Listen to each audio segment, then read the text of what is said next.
You know, it's always intrigued me how some communities operate under like a completely different set of rules. Unwritten, unspoken, but incredibly powerful. Absolutely. These loyalties, they can dictate everything. Especially when they clash head on with, the cold, hard letter of the law. Right. Today, we're going to dive into a specific, really high stakes example of this. It's this deeply divisive question that has shadowed the career of Atlanta rapper Young Dro, basically.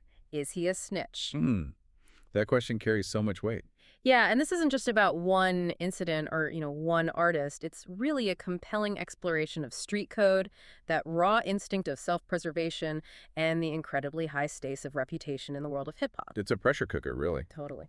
So our mission today is to unpack the specific allegations against Young Dro, dig into his defense, and really chew on the broader implications of what snitching truly means, both within street culture and maybe from the legal system's perspective. Yeah, and it's crucial to understand right off the bat that within hip-hop culture, the no snitching ethos, it isn't just like a suggestion.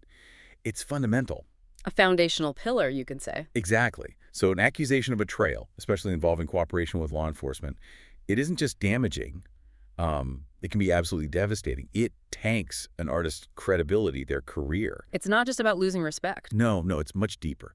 For many, it signals a kind of cultural death. Wow.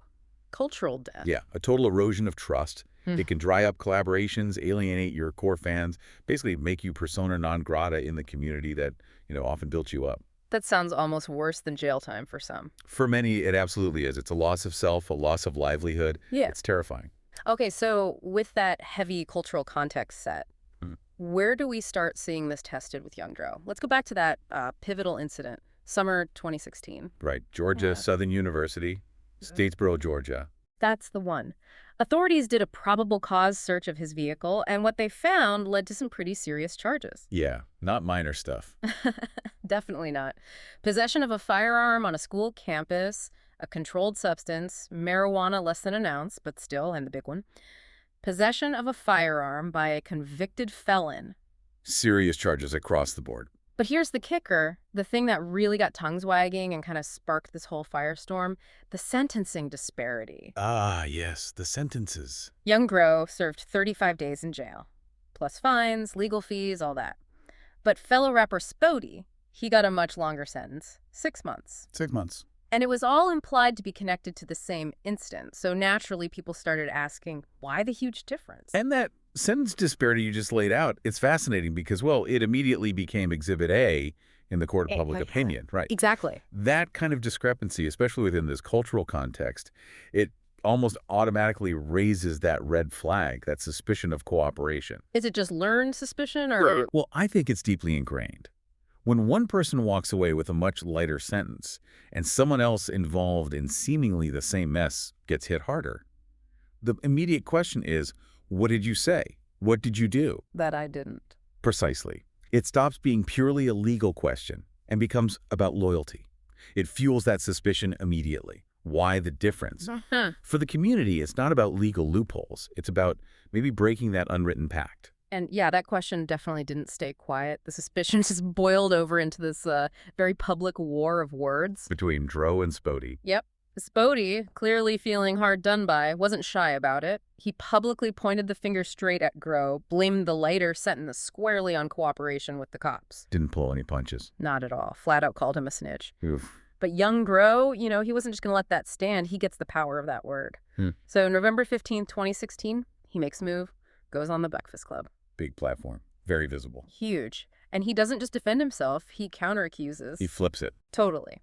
Dro claims it was Spade's cooperation that actually led to Dro's incarceration. Wow. And he adds this crucial detail. Conniving the gun actually belonged to Spade. It says he initially took the fall because Spade already had a record. So basically pointing fingers back and forth, each accusing the other of the ultimate betrayal in that world. Exactly. A real he said situation, but played out very publicly. And this just shows how platforms like the Breakfast Club and obviously social media just amplify these things, right? Turns a private issue into this massive public drama. Absolutely. And in these situations, the idea of paperwork, it becomes almost like the holy grail, the ultimate proof. Receipts. Exactly. The police reports, witness statements. Yeah. Once that stuff gets out, it's incredibly hard to spin. It carries this huge weight because people see it as like the objective truth, stripped of all the storytelling. And Spode definitely understood that power. He wasn't just talking. Over a year later, July 2017, he hits back hard. The paperwork. You got it. Posts what looks like police paperwork on Instagram.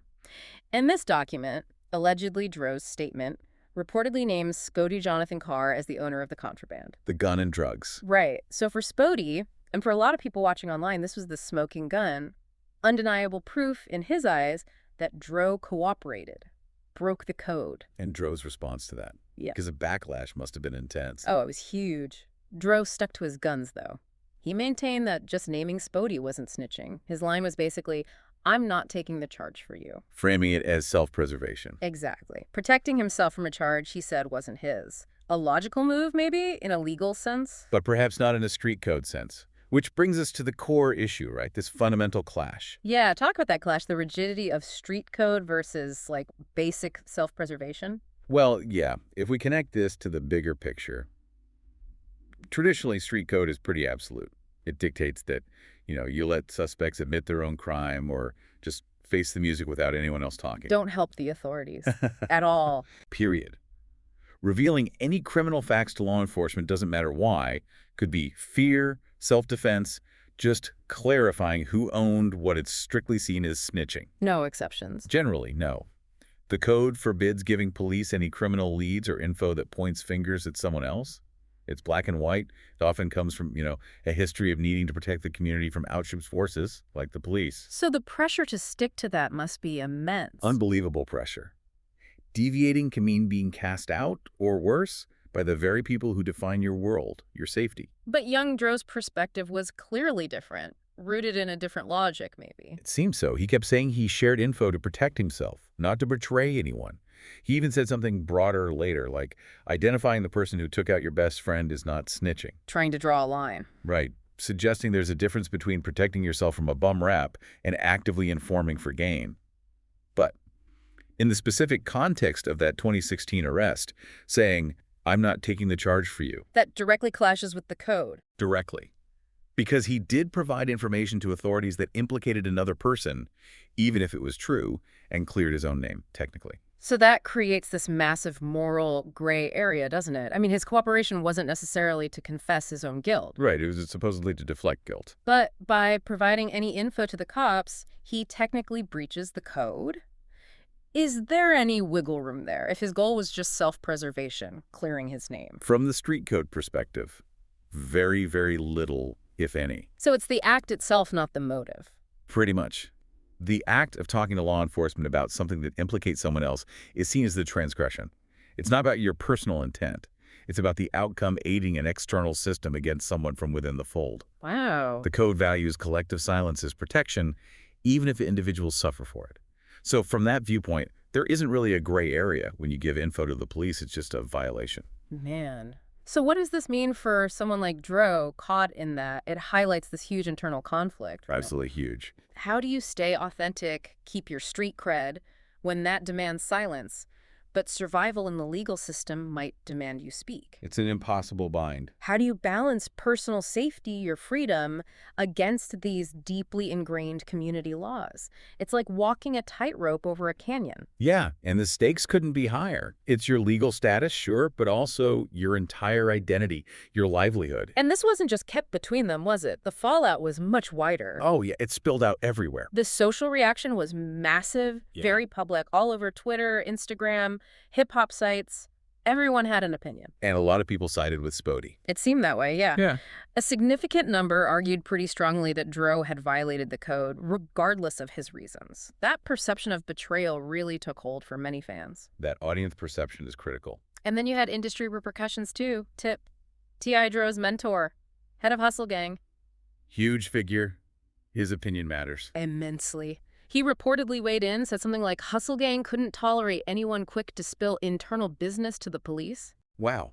That's basically a public condemnation from his own camp. Pretty much. That adds serious weight to the cultural judgment. It could affect everything. Future collaborations, his standing in the label, his whole career path. Potentially, it's a major statement against that kind of action. And this just raises that bigger question, doesn't it? About the lasting power of these cultural codes. How much they shape careers, reputations. Exactly. Within these subcultures, these codes often carry more weight than legal justifications. It's not about what the law says you can do. It's about what the community demands for its own integrity. And the consequences are real and long-lasting. Totally. An artist's whole brand is built on being real, authentic to their roots. If that authenticity gets questioned by the very code governing their world, that's an incredibly tough hurdle to clear. It can hit everything from sales to shows because that audience trust is fractured. Okay, so circling back then, after unpacking all this, the arrests, the accusations, the paperwork, the clash of codes, it brings us right back to the central question of this deep dive. Is Young Dro a snitch? The million-dollar question. And summarizing the two sides, you really see the problem. Why there's no easy yes or no. Right. Legally speaking, his cooperation could totally be framed as self-defense, clearing his name, pointing to the supposed real owner of the contraband, pragmatic legal strategy, maybe even advisable. He's looking out for number one in a system built on individual responsibility.